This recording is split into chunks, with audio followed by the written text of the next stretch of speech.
Hi everyone, my name is Matt. I'm going to learn you some things today. We're going to talk about burnout, which is that thing that you feel when the world appears to be falling apart, and how did I ever get to here, and I don't belong here, and all of that. So if you felt that before, don't worry, everyone has been there, and in fact it's totally manageable, and it's a natural part of leadership. So I first want to tell you a little bit about who I am. Sarah read my bio, which is good.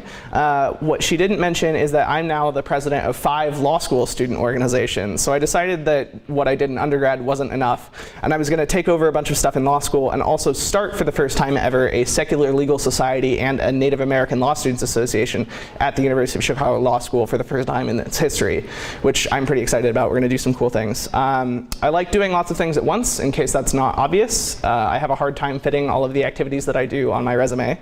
And I had to learn how to practice self-care. When I was in undergrad, I didn't really know what I was doing, and I would hit burnout all the time. And learning how to practice self-care really helped me thrive in the roles that I had, and has helped me continue to flourish in professional school, which is already wild as it is. So hopefully you can learn from what I've been through and get these skills for yourself. The first thing I recommend is that you start asking this question to yourself and then repeat it as often as possible. Who are you and what are you doing here? This is a screen cap of an article that was published just before I started college, and it was addressed to incoming college freshmen. And it really gets at the heart of what it takes to get an education in the United States these days. If you think that you can just show up and graduate in 4 years with a degree and a knowledge about the way the world works, I have some unfortunate news. It doesn't quite work that way. If you want to get an education, you're going to have to fight for it. And hopefully I can instill in you the vigor that it will take to fight for it. I tweeted the link to this earlier. It'll be in the slides when those get posted with my video. So don't worry, you'll have it available to you. So I first also want to ask you, who do you wish you could be? I think it's important to have role models, to have goals for yourself. When I was in high school, going to UChicago law was a pipe dream of mine. It was something that I wanted for myself, but never really believed was actually going to end up happening. It was something that seemed out of reach and inaccessible, but I wanted to work towards it because maybe I could get there if I just worked hard enough. And that doesn't always work out, but I think it's important to have goals so that you can at least try to work towards them, even if they don't end up working out. It gives you something to reach for, and having something to reach for makes you push yourself further than you might otherwise. Additionally, fake it till you make it is a perfectly acceptable strategy. It is how I've made it this far. I don't entirely know what I'm doing, but having the appearance that I do seems to persuade enough people that I am. And then by doing that enough, I do learn how to do the things that I know how to do. And anybody who's done this will tell you, like, it works. It's not just a saying that people have. It's not just a way of getting by, but it is a way of asserting yourself and putting yourself into situations that do allow you to grow and learn. And so if you haven't tried faking it till you make it before, I encourage you to start. Everyone that you know and look up to has an origin story that is very, very similar to yours. I knew nothing about law school when I started undergrad. I knew that it was a thing that I was interested in, but I didn't know what the application process was like. I thought it was only for kids whose parents were lawyers, and that it would be really hard for me to get a good enough grade on the, or good enough score on the LSAT and good enough grades in undergrad to be able to get there. But I asked people for help. I decided it was something that I seriously wanted to approach, and I guess I got there. So let's talk about beating burnout. I think it's a myth that you shouldn't burn brightly while you're burning. People will often say, oh, well, the candle that burns twice as bright burns out twice as fast. And I don't know that that's true. I think that it actually helps you last a lot longer if you put your whole heart into everything that you do, because it gives you the vigor to keep going. It helps you remember why you're doing the work that you do in the first place. But also, when you do get burned out, you can be reminded about why you did that work in the first place. It's easier to get over burnout if you have an idealistic vision of what you're trying to achieve, and you can remind yourself of what you have achieved when you're not feeling quite so down. Your job as an activist is to do the most good that you can for the world. That's why we're here. We have an ideal world that we're trying to get towards. And if you're not fighting for that with everything that you have, then what are you really doing? I think that all of us have the capacity to be able to do this, and of course those capacities are going to differ across individuals, and you should figure out what your upper limits are and not push yourself too hard, but I think you should push yourself. I think it's important to fight strongly, to fight passionately, and to go forth with everything that you have. Working hard inspires others to help you and join your struggle. I've had people at the con this year come up and say to me that they see me as the face of secularism and the Secular Student Alliance. Me and Nicole and Sean were all on the National Leadership Council, like Sarah mentioned. That was just a thing that the SSA reached out to me about and said, hey, do you want to do this? And I said, sure. I don't see myself as particularly important or better than any of you, and in fact, I find myself learning from all of you every time that I come. It's why I love coming to SSA Con. I think that it's really important, though, to be out there and do that hard work, because other people will look up to you and be inspired by you, and they will work harder than you did, hopefully, to continue to achieve the same things. You come after a series of generations of other activists. You have learned from them. Hopefully you will continue to learn from them, and you are building on the work that they have built. And people will build on the work that you have built. Setting a good role model for other people is terribly important, and doing strong work while you're not burnt out is a great way to build the network that will support you when you are burnt out. I have unfortunate news. You actually can't avoid burnout, but you can minimize it. Life eventually catches up with all of us despite our best efforts. Like I said earlier, you shouldn't minimize your activism just because you're anticipating burnout. I think that just makes it worse. It imposes a psychological burden on top of you greater than the one that you will eventually face when you do get burnt out. But again, it is possible to minimize it. You should identify your personal signs of approaching burnout. When you feel it coming, you should take appropriate actions.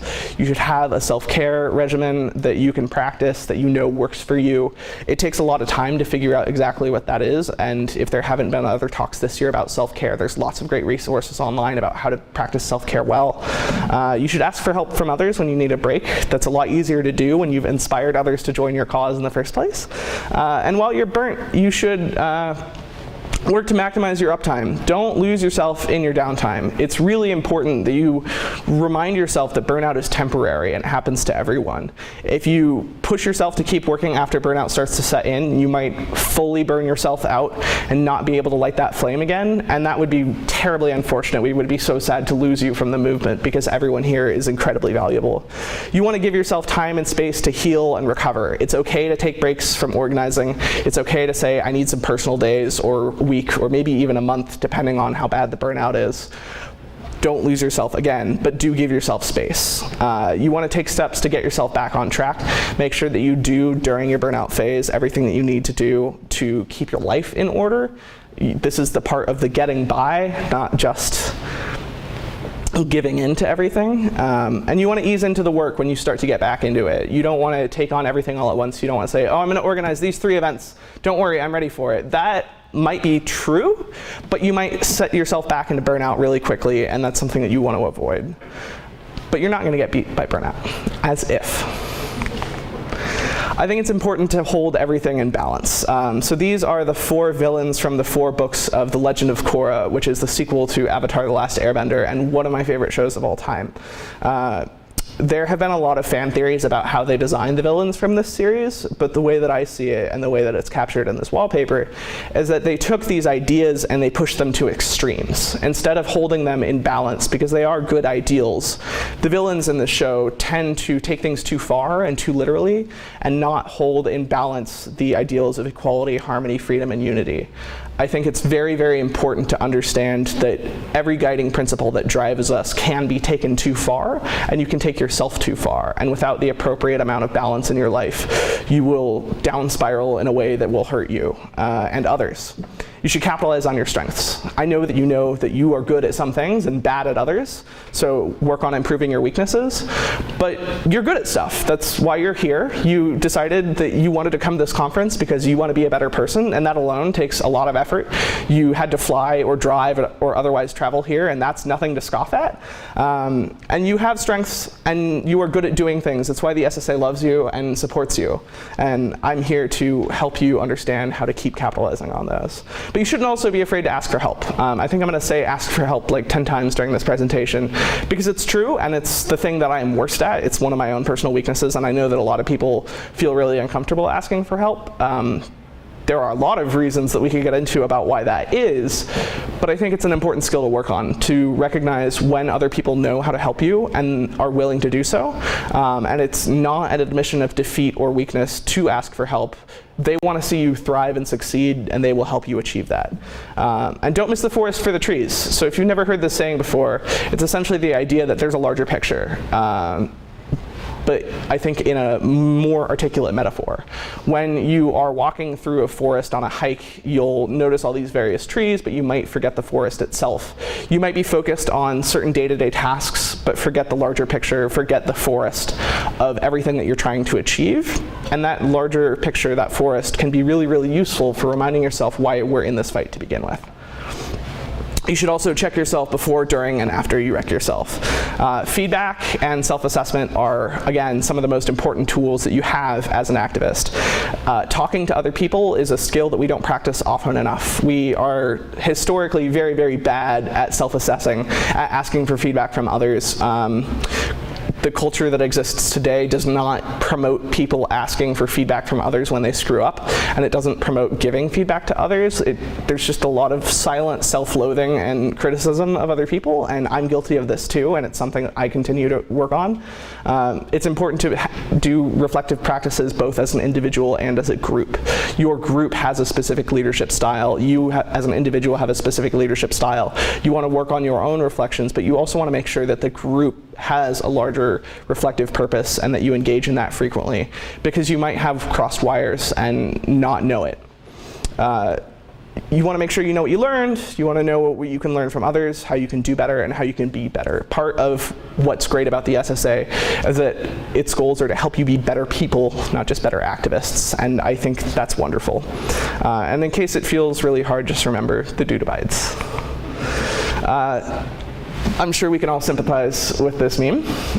It's a bus in a ditch. It says, "All aboard the struggle bus."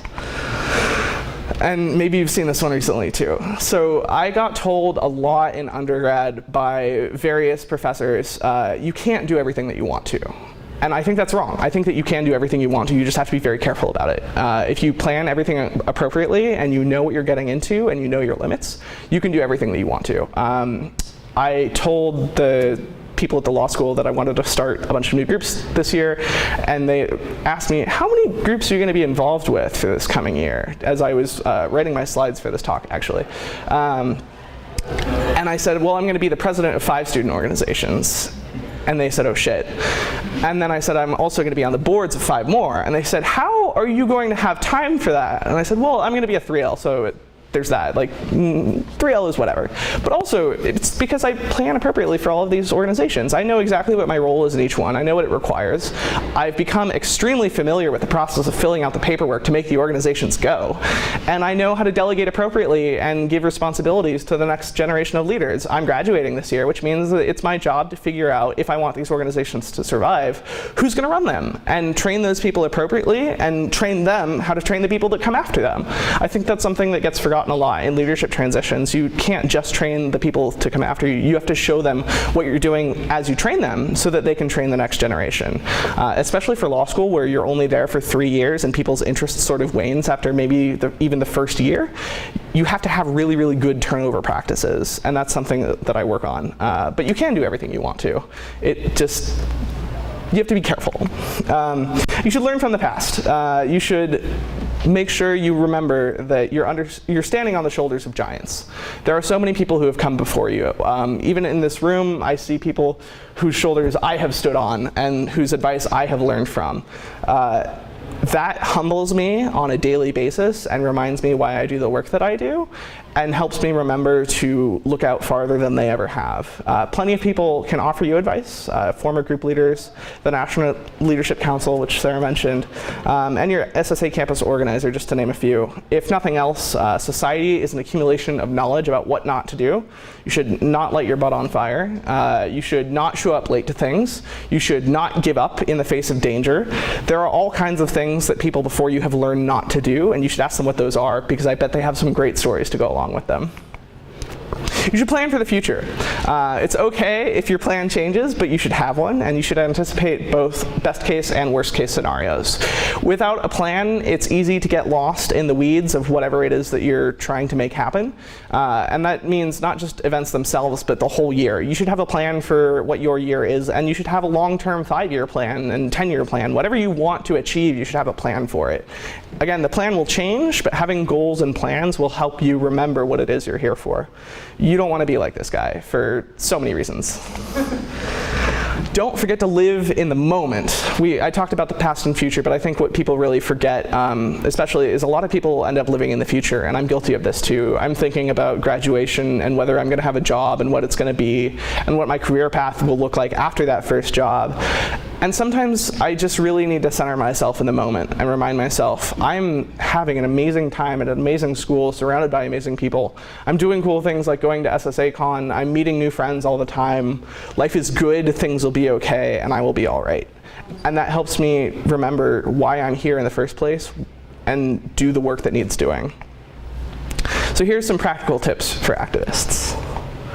You should work smarter, not harder. This is a long list of things that I'm not going to read, other than an ounce of prevention is worth a pound of cure. There are things that you can do that will make all of the work that you do easier, rather than trying to do too many things at once.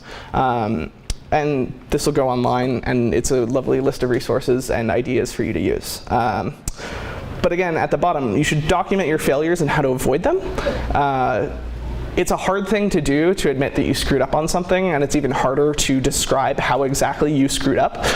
But this is perhaps one of the most important things you can do to ensure the long-term success of your group. Because if you look at a number of groups over a period of time, you'll notice a trend that people tend to make the same mistakes, and you can avoid that. What has the SSA ever done for us? There are lots of resources available to you through the SSA. There's the Speakers Bureau, which again I'm on, the National Leadership Council, which I'm on, scholarships, which I won, the group running guide, the Leaders Face Facebook group, campus organizers, and alumni. The SSA has all of these resources that are available to you, and I've seen fit to try to make the most of them, and you should too. The people who win the scholarships every year are really impressive, but they're also just like regular students who do cool things. When I applied for the scholarship, I didn't think that I had a shadow of a chance of winning. And then it helped me afford the nice clothes that I needed to look impressive in law school. And it was perhaps like the most aptly timed thing that could have happened. You should apply for scholarships because you might win one. I mean, you could get $1,000 or $2,500, and you could not get that if you don't apply, and it doesn't take that long to apply, and you can apply every year even if you don't win each year, so why don't you just apply for the money that they give out? It's a lot of money. It's very helpful. It pays for rent.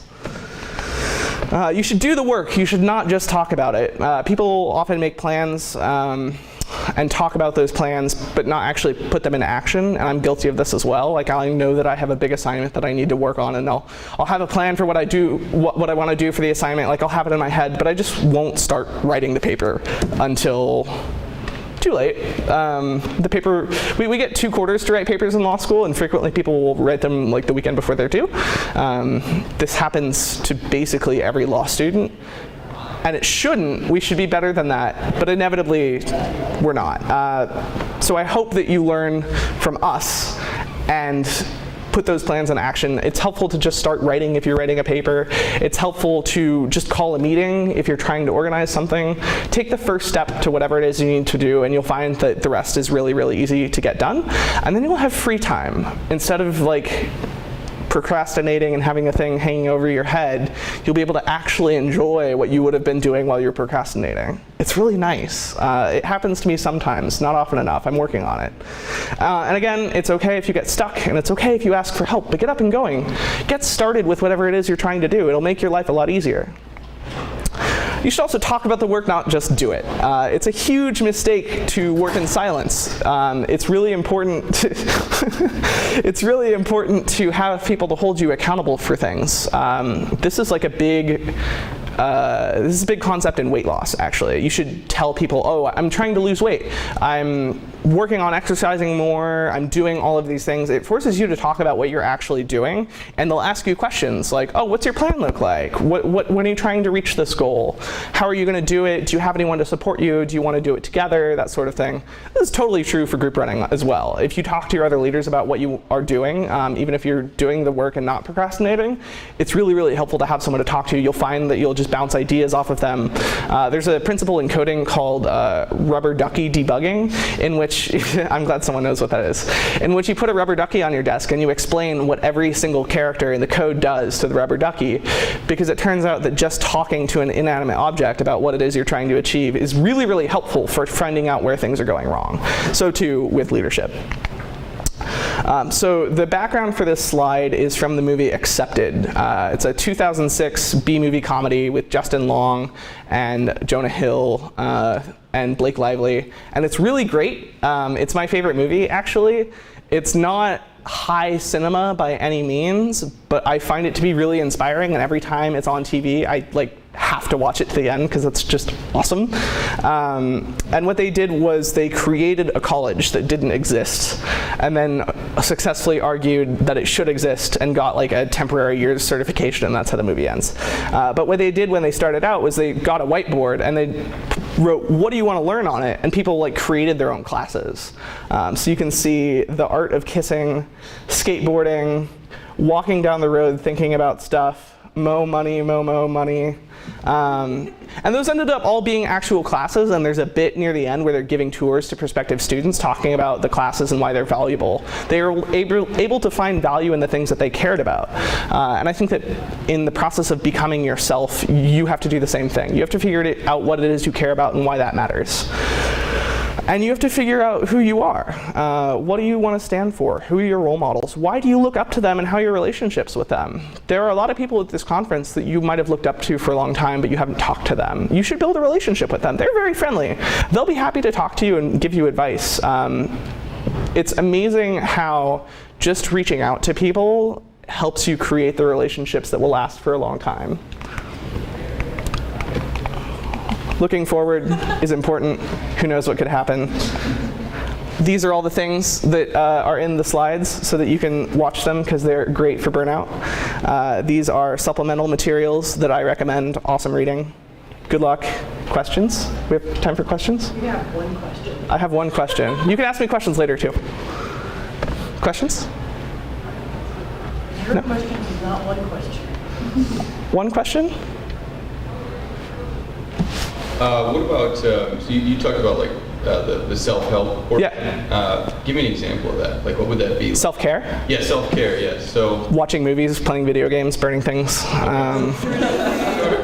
Okay. Metaphorically or literally, whatever helps. Self-care is very personalized, and Greta Christina is an awesome person in the secular movement, and she has a phrase that everyone should know: self-care is not selfish. And I think that's super important to internalize. And self-care means something different to everyone. There are lots of great articles out there, I think great talks that have been given in prior years. Miri Mogilevsky was here this year. She's someone that I really look up to, who's said and written great things about self-care, if you want to look that up. Okay. Thank you. Greta Christina's talk is recorded, and you can find it on YouTube. She talked at SSACon 2015 about self-care, and it's the most inspirational thing you'll ever see. In case the video is still recording, Sarah just said that Greta Christina's talk from 2015 is recorded on YouTube, on the SSA YouTube channel, and you should go watch it because it's awesome, and she's awesome. Thanks, everyone.